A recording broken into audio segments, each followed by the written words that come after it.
পুলিচে অসম পুলিচে এনেকুৱা কৰিব নোৱাৰে। আজি এনেকুৱা আক্ৰমণ চলাই আছে। অসম পুলিচ গৰিহণা দিছো। এই অসমৰ পুলিচ এয়া মানে চাব আপোনালোকে মানুহক কেনেকুৱা গুলিয়াই আক্ৰমণ কৰি আছে, চাওক কেনেকুৱা ফায়াৰিং কৰি আছে, মানুহক মাৰি আছে, ন্যায় নাই। আমাৰ অসম পুলিচ গৰিহণা দিছো। এইখন অসম পুলিচে এনেকুৱা কাম নহয়, অসম পুলিচে এনেকুৱা গুলি বৰ্ষণ কৰি ৰাইজৰ ওপৰত আক্ৰমণ কৰিছে। যি দুষ্কৃতি অপৰাধী এৰেষ্ট নকৰাকৈ তাক প্ৰডাকশ্যন দিয়া হয়, এইখন পুলিচক আমি কেনেকৈ নিৰাপত্তা পাম?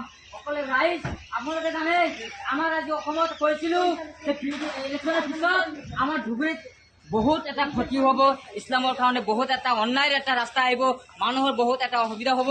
তাৰ প্ৰুফ ইতিমধ্যে দেখা পোৱা গ'ল যে ইতিমধ্যে তেওঁলোকে এনেকুৱা